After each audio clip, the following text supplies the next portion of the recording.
नमस्कार, आप लोगों का स्वागत है इस सेशन में। आज के सेशन में हम लोग भारत पर तुर्कों का आक्रमण के बारे में जानेंगे। सबसे पहले हेडिंग देते हैं, भारत पर तुर्कों का आक्रमण।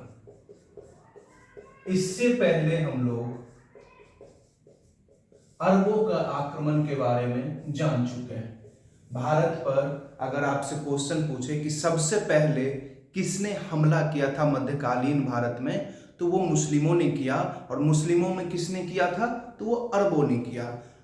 उसके बाद तुर्कों ने किया था, ठीक है। और इसी तुर्क को भारत में मुस्लिम जो है साम्राज्य, उसका फाउंडर या संस्थापक भी कहा जाता है। मतलब भारत में मुस्लिम साम्राज्य का संस्थापक, मुस्लिम साम्राज्य का संस्थापक तुर्कों को कहा जाता है, ठीक है। अब इसके बारे में जानिए कि तुर्क ये है कहां के, कहां से आए, क्यों आए। तो तुर्क जो है वो चीन के उत्तरी और पश्चिमी सीमा पर रहने वाले असभ्य और बर्बर लोग थे। मतलब असभ्य और बर्बर लोग थे, असभ्य और बर्बर। इससे आप ये समझ सकते हैं कि इन लोगों के पास ज्यादा सोचने की शक्ति नहीं थी। ये लोग मारपीट, लड़ाई करने में ज्यादा विश्वास करते थे, ठीक है। और इन लोगों का उद्देश्य क्या था, मुस्लिम साम्राज्य का विस्तार करना या मुस्लिम साम्राज्य का स्थापना करना, ठीक है, तुर्कों का। और कहां के थे, तो आपको पता चल गया होगा कि चीन के उत्तरी पश्चिमी सीमा पर ये लोग रहते थे, ठीक है। इन लोगों का उद्देश्य था विश्व में हो या जहां कहीं भी इनको अवसर मिले वहां पे मुस्लिम धर्म का प्रचार प्रसार करना और वहां पे मुस्लिम साम्राज्य का स्थापना करना, ठीक है। चलिए, सबसे पहले हम लोग जो जानेंगे, एक नाम याद रखिएगा, अल्पतगीन। अल्पतगीन, ठीक है। ये गजनी वंश का संस्थापक है। ये गजनी वंश का संस्थापक है। और याद रखिएगा, गजनी वंश का संस्थापक, गजनी वंश का संस्थापक, या एक तरह से इसे यामनी वंश का भी संस्थापक कहा गया है। यामनी वंश का संस्थापक, ठीक है। और ये गजनी कहां पे है, तो अफगानिस्तान में गजनी है, अफगानिस्तान में,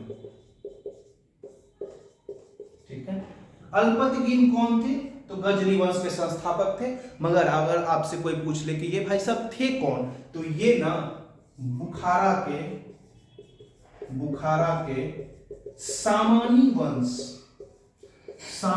वंश के शासक अब्दुल मलिक के तुर्कदास थे, ठीक है। कौन थे अल्पतगीन, तो बुखारा के शासक जो सामानी वंश के थे, उसके ये तुर्कदास थे, ठीक है, अल्पतगीन भाई साहब।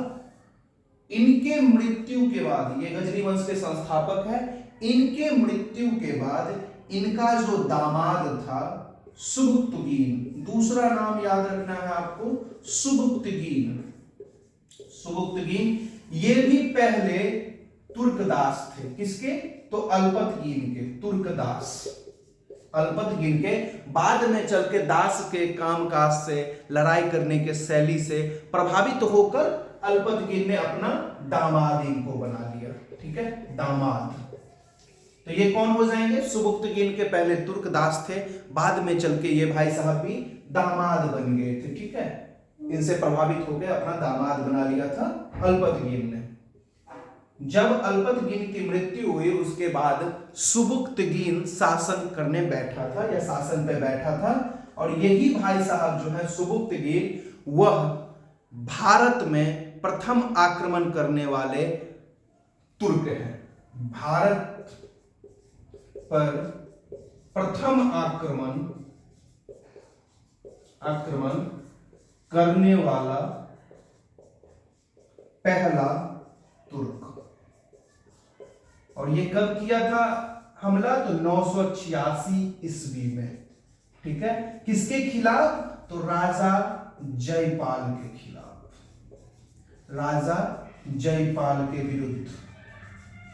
आगे हम लोग जानेंगे कि राजा जयपाल कौन थे, और यही एक ऐसे राजा है जो पिता और पुत्र दोनों से पराजित हुए हैं। तो अभी तक हम लोग क्या क्या जान गए हैं कि अल्पतगीन जो तुर्कों का या गजनी वंश का संस्थापक है, उसका जो दामाद है सुबुक्तगीन, वो तुर्कदास था।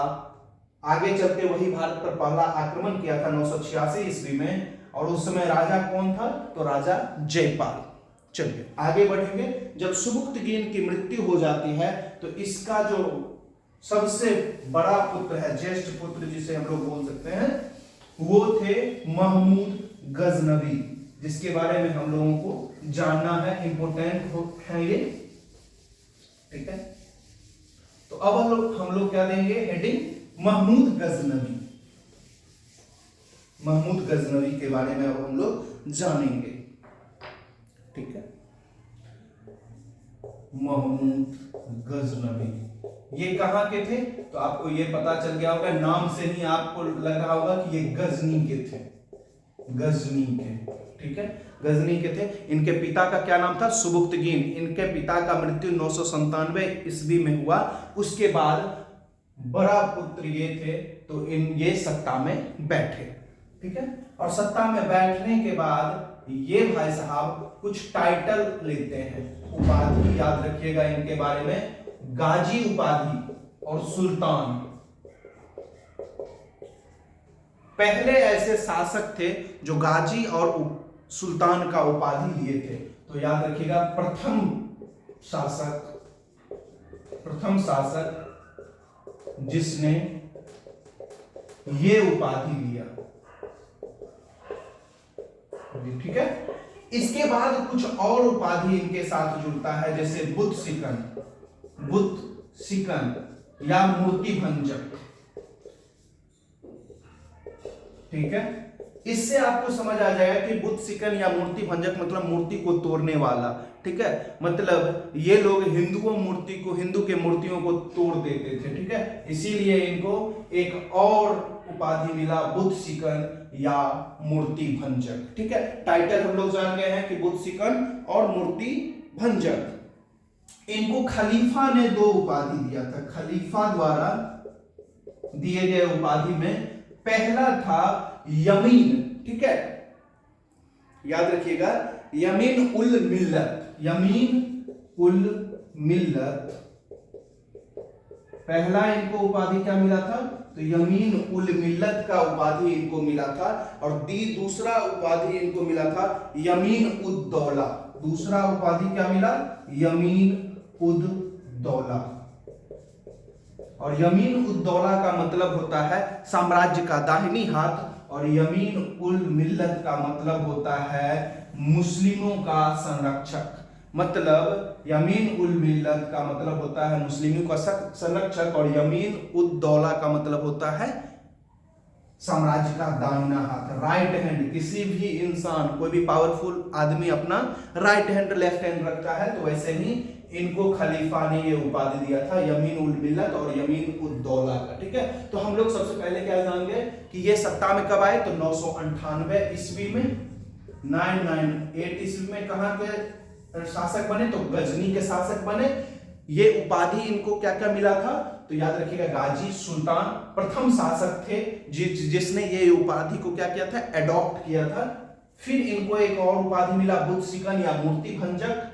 खलीफा ने इनको 2 उपाधि दिया था, यमीन उल मिल्लत और यमीन उद दौला। अब हम लोग आगे बढ़ेंगे।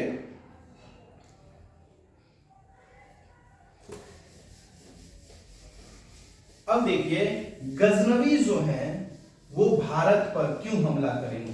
सबसे पहले भारत पर हमला क्यों करेंगे? तो 2 कारण थे। 2 कारण था।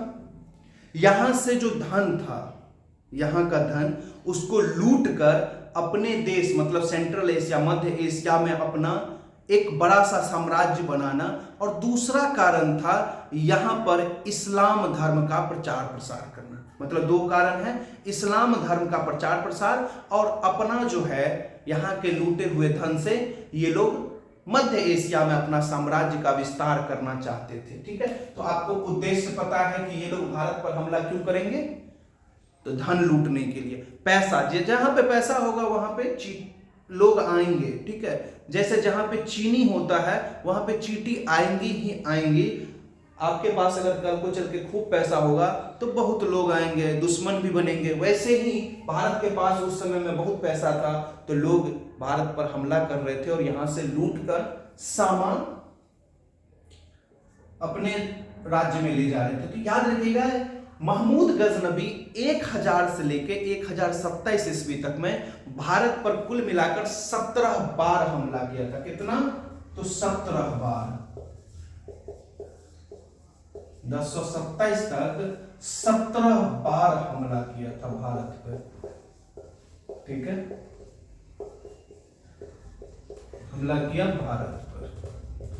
अब हम लोग आगे सबसे पहले जानेंगे कि ये प्रथम हमला जो किया था वो पेशावर के तरफ किया था। ये लोग खैबर दर्रे से होते हुए आ रहे थे भारत की तरफ। ठीक है, सबसे पहला हमला इन्होंने पेशावर पर किया था। मगर हम लोग सबसे पहला हमला जानते हैं 1001 ईस्वी में वैहिंद की प्रथम लड़ाई के नाम से। वैहिंद की प्रथम लड़ाई। ठीक है, किसके खिलाफ? तो राजा जयपाल के खिलाफ, जयपाल के विरुद्ध। ठीक है, इसमें याद रखिएगा जब ये राजा जयपाल को पराजित कर देते हैं तो कुछ सोना चांदी मतलब धन लेकर, क्योंकि इनका मेन रीजन क्या था आने का? धन लूटना। तो कुछ धन लेकर राजा जयपाल को छोड़ देते हैं। राजा जयपाल उस चीज को एक्सेप्ट नहीं कर पाता है और आत्महत्या कर लेता है। मतलब पराजित होने के बाद आत्महत्या कर लेता है। उसके बाद इनके पुत्र राजा आनंदपाल गद्दी पर आते हैं। आनंदपाल सत्ता में आते हैं। ठीक है, अब देखिए यहीं पर सबसे पहले एक क्वेश्चन तो बनेगा कि कौन ऐसा शासक था या कौन ऐसा राजा था जो पिता और पुत्र दोनों से पराजित हुआ? तो याद रखिएगा राजा जयपाल सुबुक्तगीन से भी पराजित हुआ और महमूद गजनबी से भी पराजित हुआ। अब दूसरा क्वेश्चन यहां पे बनेगा। अब देखिए सबसे पहले हम लोग आगे बढ़ेंगे। 1008 ईस्वी में दूसरा युद्ध भी होता है, वैहिंद का द्वितीय युद्ध। वैहिंद का द्वितीय युद्ध किसके विरुद्ध होगा? तो याद रखिएगा ये हो जाएगा गजनवी और आनंदपाल के विरुद्ध। आनंदपाल के विरुद्ध। इसमें पराजित कौन होगा? तो आनंदपाल पराजित हो जाएगा। ठीक है, अब देखिए यहां पे हम लोग दूसरा क्वेश्चन देखेंगे। यहीं से क्वेश्चन आ जाएगा कि कौन ऐसा शासक या कौन ऐसा आक्रमणकारी है जो पिता और पुत्र दोनों को पराजित किया। तो राजा आनंदपाल को भी पराजित किया और राजा जयपाल। गजनवी ने पिता और पुत्र राजा आनंदपाल और राजा जयपाल दोनों को पराजित किया था। तो दो क्वेश्चन यहां पे आपको मिलेगा। ठीक है, याद रखिएगा 1008 ईस्वी में वैहिंद की द्वितीय युद्ध हुआ था गजनवी और आनंदपाल के विरुद्ध। आनंदपाल पराजित हुए थे। इसके बाद यहां से इनको बहुत ज्यादा क्या मिला? धन संपत्ति मिला और ये खूब। इसके बाद इनका क्या हो गया? एक बार जब आपको पता चल गया कि इस जगह पर पैसा बहुत है तो आप बार बार क्या करोगे? आओगे और लूटने का कोशिश करोगे। तो इधर मुल्तान को लूट लिए। ठीक है, तो आगे हम लोग बढ़ेंगे। इनका जो तीसरा युद्ध है, अभी तक ये पाकिस्तान मतलब उत्तर पश्चिमी के तरफ ये हमला कर रहे थे, मगर अब ये भारत के सेंटर मतलब नॉर्थ में हमला करना स्टार्ट करेंगे, क्योंकि इनको पता चल जाता है कि भारत के नॉर्थ पार्ट में जो मंदिर है, ये मंदिर को ज्यादा टारगेट कर रहे थे, क्योंकि उस समय पर हिंदू लोग मंदिरों में अपना सोना चांदी पैसा रखते थे, क्योंकि लोगों को लगता होगा कि मंदिर में कौन लूटने आएगा, ये बात इनको जानकारी मिल गई कि भाई साहब हिंदुओं का पैसा कहाँ पे रखा हुआ है, मंदिरों में, तो मंदिर को लूटना प्रारंभ करो। और इससे दो काम हो जाएगा, एक तो मंदिर को लूटना मतलब वहां से पैसा धन की प्राप्ति भी होगी, और दूसरा क्या काम हो जाएगा, मूर्ति को तोड़ना। मतलब जो इसका मेन उद्देश्य है दोनों पूरा हो रहा है, पैसा भी मिल रहा है और मूर्ति भी तोड़ रहे हैं ये, ठीक है। तो ये जो नॉर्थ में सबसे पहले याद रखिएगा 1014 ईस्वी में ये थानेश्वर पर हमला किया। थानेश्वर जो कहां पे है, हरियाणा, हरियाणा पर हमला किया। मतलब अब ये नॉर्थ पार्ट में आके मतलब उत्तर में आकर ये हमला करना, आक्रमण करना शुरू किया। और यहां पर कृष्ण की मूर्ति को तोड़ा, ठीक है।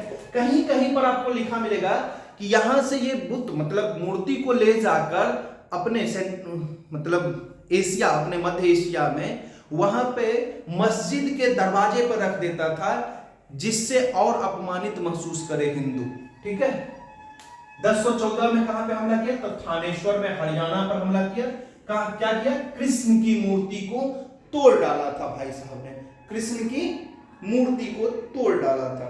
अब देखिए आगे बढ़े, 1018 ईस्वी में ये आगे बढ़ते हुए और भी ज्यादा आगे बढ़ते हैं और गंगा घाटी, कन्नौज मतलब यूपी के क्षेत्र में आकर वहां भी लूटते हैं। मतलब कन्नौज पर हमला, कन्नौज पर हमला, ठीक है। और इस समय यहां पे शासक कौन था, तो शासक का नाम याद रखिएगा, राज्यपाल। राज्यपाल ये कौन वंश के होंगे, तो गुर्जर प्रतिहार, गुर्जर प्रतिहार, ठीक है। तो आपसे अगर क्वेश्चन पूछे कि कन्नौज पर हमला कब हुआ, तो 1018 ईस्वी में। उस समय में शासक कौन थे, तो राज्यपाल शासक थे। कौन वंश से थे, गुर्जर प्रतिहार वंश से, ठीक है। अब हम लोग आगे बढ़ेंगे कि इनका जो है ना, इनके लाइफ में सबसे इंपॉर्टेंट युद्ध कौन है, तो 1025-26, पूरा टाइमलाइन याद रखिएगा। 1025-26 में ये सोमनाथ पर हमला किए, जो कहां पे है, गुजरात, पाटन जिला, ठीक है। 1025 में गुजरात के सोमनाथ पर, गुजरात के सोमनाथ मंदिर को लूटा। अब देखिए गुजरात के सोमनाथ मंदिर को लूटा। और यहां पर अगर आपसे क्वेश्चन पूछ दे कि इस समय यहां पर शासक कौन थे, तो याद रखेगा इस समय चालुक्य वंश के शासक, भीम प्रथम थे, भीम प्रथम थे, ठीक है। इन्हीं के समय में सोमनाथ मंदिर को लूटा गया था, ठीक है। और यहां से इतना संपत्ति इसको मिला, इतना धन लूटा ये गजनवी, जो ये जब वापस जा रहा था सिंध के तरफ से, तो इसको भी लूट लिया था वहां पे जाटों ने।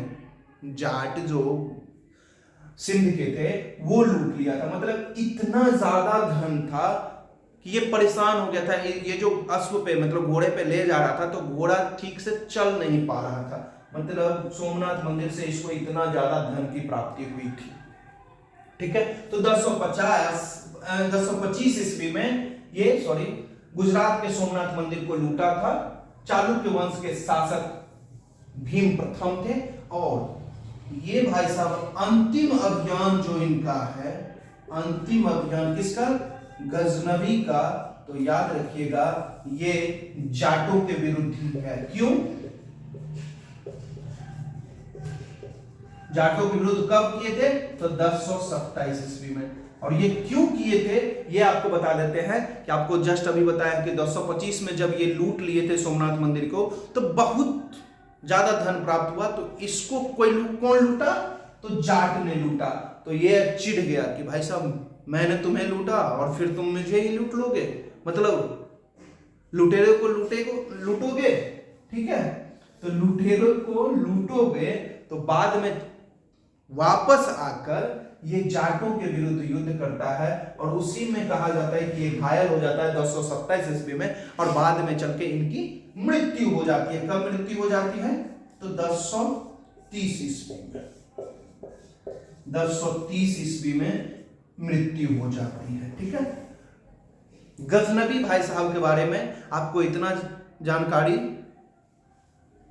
से काम चल जाएगा।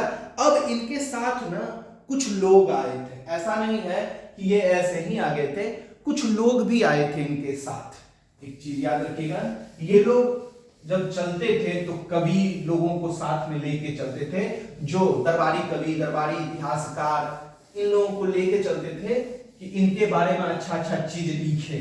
ठीक है, तभी तो जानकारी प्राप्त होगा ना लोगों को कि भाई साहब ये कितने महान हैं, ये मूर्ति भंजक हो या बुद्ध शिकन कितने मूर्तियों को तोड़े, तभी तो पता चलेगा ना लोगों को।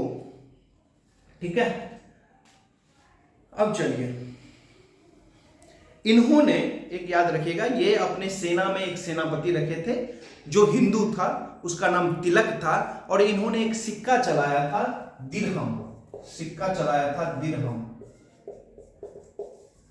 दिरहम एक तरफ संस्कृत में लिखा हुआ था और एक तरफ अरबी भाषा में लिखा हुआ था, मतलब एक सिक्का चलाया जिसके एक तरफ संस्कृत और एक तरफ अरबी भाषा में लिखा हुआ था। ठीक है, याद रखिएगा, सिक्का के बारे में याद रखना है। इनके सेनापति, हिंदू सेनापति, सेनापति हिंदू, क्या नाम था? तिलक। ठीक है, अब इनके साथ आने वाले जो कवि थे उसमें याद रखिएगा, इनके साथ जो आए थे उनका नाम था अलबेरूनी। अलबेरूनी, जिन्होंने क्या लिखा है? किताबुल हिंद, किताबुल हिंद या तहकीके हिंद, तहकीके हिंद। ठीक है, एक और नाम याद रखिएगा, फिरदौसी, जिन्होंने एक बुक लिखी है शाहनामा, शाहनामा। और याद रखिएगा, फिरदौसी भाई साहब ही कश्मीर को भारत का स्वर्ग कहा था या जन्नत कहा था। ठीक है, कश्मीर को धरती का स्वर्ग या भारत का स्वर्ग, जो आपको बोलना है वो बोलिए। उत्बी, उत्बी, और एक और थे वैहाकी। उत्बी और वैहाकी, आपको नाम याद रखना है किनका? तो अलबेरूनी, फिरदौसी, उत्बी और वैहाकी। ठीक है, उत्बी भाई साहब जो थे ये इनके दरबारी इतिहासकार थे। ठीक है, इतिहासकार।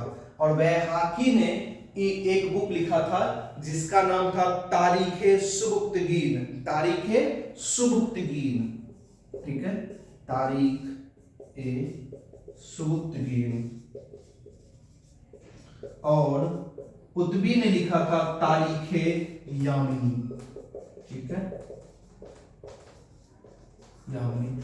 तो चार का नाम आपको याद रखना है जो कवि थे, ठीक है, या इतिहासकार थे या गजनवी के साथ चलते थे। तो अलबेरूनी के बारे में याद रखिएगा, इन्होंने किताबुल हिंद लिखा था, फिरदौसी शाहनामा, और इसी ने कश्मीर को जन्नत कहा है। ठीक है, और उत्बी भाई साहब दरबारी इतिहासकार थे जो तारीखे यामनी लिखा है, यामनी वंश के ही थे इसीलिए। ठीक है, वैहाकी तारीखे सुबुक्तगीन लिखा है, मतलब गजनबी के पिताजी के बारे में किताब लिखा है, और उससे ज्यादातर बातें हमें पता चल जाती है। ठीक है, तो आज के सेशन में बस इतना ही।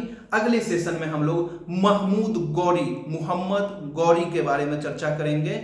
आज के सेशन में गजनवी के बारे में जितना हम लोगों ने जाना है उतना काफी है किसी भी वनडे एग्जाम के लिए। ठीक है, और अगले सेशन में हम लोग मोहम्मद गौरी के बारे में चर्चा करेंगे।